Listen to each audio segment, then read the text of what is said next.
നമസ്കാരം. തദ്ദേശ തെരഞ്ഞെടുപ്പ് റിസൾട്ട് വെച്ചിട്ട് സതീശനും പരിവാരങ്ങളും ഒക്കെ അടിക്കുന്ന വാചകങ്ങൾ കാണുമ്പോൾ വലിയ തമാശ തോന്നുകയാണ്. ജനവിധി അത് മാനിക്കുന്നുണ്ട്. പക്ഷേ കേരളത്തിൽ കോൺഗ്രസിന് വലിയ തിരിച്ചുവരവ് നടത്തിയെന്നൊക്കെ ഗീർവാണം അടിച്ചുവിടുമ്പോൾ മിനിമം സ്വന്തം വാർഡിലെങ്കിലും കോൺഗ്രസ് വിജയിക്കണ്ടേ? ഒരു നേതാവിൻ്റെ ഏറ്റവും വലിയ കഴിവെന്താണ്? അദ്ദേഹത്തിൻ്റെ സ്വന്തം വീടിരിക്കുന്ന വാർഡ് എന്തായിരിക്കണം? കോൺഗ്രസിനൊപ്പം നിൽക്കണം. അതാണല്ലോ അവിടെ നിന്ന് വളർന്നു വരുന്ന കോൺഗ്രസ്സുകാരൻ ആദ്യമായി ചെയ്യേണ്ട കാര്യം. ആ സതീശന്റെ വാർഡിൽ ആരാണ് വിജയിച്ചതെന്ന് നിങ്ങൾക്കറിയും? ഇത് നോക്കിയേ. പറവൂരിലെ സതീശന്റെ സ്വന്തം വാർഡ് BJPക്ക്. സ്വാഭാവികമല്ലേ? ശാഖയിൽ പോയി ഗോൾവാൾക്കറിന്റെ ചിത്രത്തിന് മുന്നിൽ കുനിഞ്ഞു നിൽക്കുന്ന സതീശൻ, വിളക്ക് കത്തിക്കുന്ന സതീശൻ, അതൊക്കെ കാണുമ്പോൾ കേരളത്തിലെ ലീഗിലെ സുഡാപ്പികൾക്കെല്ലാം അത് സംഘപരിവാർ ബന്ധമല്ല. രാജ്യത്താകമാനം ഇങ്ങനെ കുമ്പിട്ട് നിന്ന് ബാബറി മസ്ജിദ് തകർത്ത് അല്ലെങ്കിൽ ഇവിടെ മുഴുവൻ സംഘിവൽക്കരണം നടത്തിക്കഴിഞ്ഞവർ അവരൊക്കെ എന്ന് പറഞ്ഞാൽ അവരാണ് ലീഗിലെ കച്ചവടക്കാരായിട്ടുള്ള മുസ്ലിങ്ങളുടെ കണ്ണിലെ മതേതരം. നിങ്ങൾക്കതൊക്കെ ആവാം.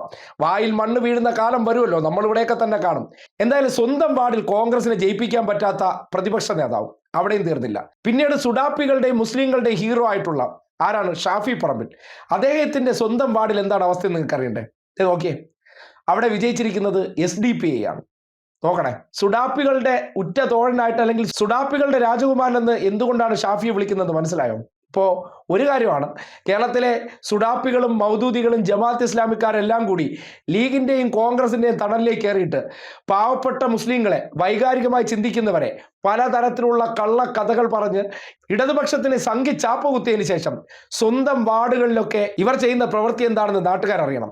ഏതൊരു വ്യക്തിയാണെങ്കിലും അവരുടെ രാഷ്ട്രീയ പ്രസ്ഥാനം വളർത്തേണ്ടത് എവിടെ നിന്നാണ്? വീട്ടുമുറ്റത്ത് നിന്നാണ്. വീട്ടുമുറ്റത്തെ കാര്യം എടുത്തു കഴിഞ്ഞാൽ കരുണാകരൻ എന്ന കോൺഗ്രസ് നേതാവിന്റെ വീട്ടുമുറ്റത്ത് എന്തായി കഴിഞ്ഞു? സംഘപരിവാറുകാർ എത്തിക്കഴിഞ്ഞു. ഇപ്പോൾ അദ്ദേഹത്തിന്റെ ആ സ്മൃതി കുടീരവും സംഘപരിവാറുകാരാണ് പരിപാലിക്കുന്നത്. AK ആന്റണി എന്ന ജീവിച്ചിരിക്കുന്ന അവരുടെ മറ്റൊരു നേതാവ്, അദ്ദേഹത്തിന്റെ മകൻ അനിൽ ആന്റണി ഇപ്പോൾ എവിടെയാണ്? അദ്ദേഹവും BJPയിലാണ്. അതൊന്നും കോൺഗ്രസിലെ സംഘവൽക്കരണമല്ല. കോൺഗ്രസ് ഈ നാട്ടിൽ എങ്ങനെയാണ് സംഘപരിവാറുകാരെ വളർത്തുന്നു എന്നല്ല. കേരളത്തിൽ ഏതെങ്കിലും പ്രധാനപ്പെട്ട സംഘപരിവാറിന്റെ ഇരുന്ന ഒരു മുനിസിപ്പാലിറ്റി എങ്കിലും കോൺഗ്രസിന്റെ നേതൃത്വത്തിൽ പിടിച്ചെടുത്തിട്ടുണ്ടോ? അതൊന്നുമില്ല. കോൺഗ്രസ്സുകാർ കൂടി സഹായിച്ച് തലസ്ഥാനത്തെ കോർപ്പറേഷനിൽ BJPക്ക് പരവതാനി വിരിച്ചു കൊടുത്തു. നമ്മളോ അവിടെ എത്തുന്നില്ല. BJP എങ്കിലും ഭരിക്കട്ടെ, അതുകൊണ്ട് നമുക്ക് ആനുകൂല്യം ഉണ്ടാകും. ഏതുപോലെ കേരളത്തിലെ ഗവർണർമാരെ ഉപയോഗപ്പെടുത്തിക്കൊണ്ട് സർവകലാശാലകളിലെ സെനറ്റിലേക്ക് സംഘപരിവാറുകാർ ഇട്ടുകൊടുത്ത എല്ലിൻ കഷ്ണങ്ങൾ കടിച്ചു പിടിച്ച് നടന്ന അതേ മാതൃകയിൽ ലീഗുകാരും കോൺഗ്രസ്സുകാരും എങ്ങനെയാണ് ഈ നാട്ടിൽ സംഘപരിവാറിനെ വളർത്തുന്നതെന്ന്, ഈ നാട്ടിൽ മുസ്ലിം മതത്തിൽ ജനിച്ചവർ ഇവരെയൊക്കെ വിശ്വസിച്ചുകൊണ്ട് ഇവരെ പിന്നാലെ നടക്കുമ്പോൾ നിങ്ങളെ കൊണ്ടുവന്ന് കുഴിയിൽ ചാടിക്കാൻ പോകുന്നു എന്നതിൻ്റെ ഏറ്റവും വലിയ തെളിവാണ് ഇവരുടെ വാർഡുകൾ പോലും BJPയും സുഡാപ്പികളും പിടിച്ചെടുത്തിട്ടുണ്ടെങ്കിൽ അത് വരാൻ പോകുന്ന കാലഘട്ടത്തിൽ കോൺഗ്രസ് ഇപ്പോൾ ജയിച്ചു എന്ന് വിചാരിക്കുന്നിടത്ത് അത് കോൺഗ്രസിന്റെ മാത്രം വോട്ടല്ല, അത് സംഘപരിവാറുകാർ പുറകിൽ നിന്ന് കോൺഗ്രസിനെ പൊക്കി നിർത്തിയിരിക്കുന്നതാണ്. പലയിടങ്ങളിലും അതുപോലെ കോൺഗ്രസിനെ മുന്നിൽ നിർത്തിയതിനു ശേഷം അവരുടെ പ്രധാന എതിരാളിയെ തകർത്തതിന് ശേഷം ഒരു കാലത്ത് കോൺഗ്രസിനെ അങ്ങ് താഴേക്കിട്ടിട്ട് അവർ മുന്നിലേക്ക് വരും. അന്നായിരിക്കും സുഡാപ്പികളും മൗദൂദികളും കോൺഗ്രസ്സുകാരും പാവപ്പെട്ട മുസ്ലിങ്ങൾക്ക് മുന്നിലൊക്കെ രചിക്കുന്ന കവിതകളെല്ലാം അത് സംഘപരിവാറിനായിരുന്നു എന്ന് നിങ്ങൾക്ക് തിരിച്ചറിയാൻ കഴിയുന്നത്. അന്ന് ചിലപ്പോൾ സമയമേറെ വൈകിപ്പോയിട്ടുണ്ടാകും.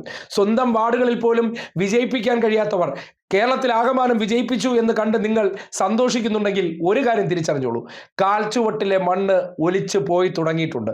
അത് തിരിച്ചറിയാൻ നിങ്ങൾക്ക് ഇനിയും കഴിഞ്ഞില്ലെങ്കിൽ വരും കാലങ്ങളിൽ നിങ്ങൾക്ക് നിങ്ങളുടെ ജീവിതം തന്നെ സംഘപരിവാറിന് വില കൊടുക്കേണ്ടി വരുമെന്നുള്ള കാര്യത്തിൽ ഒരു തർക്കവും വേണ്ട.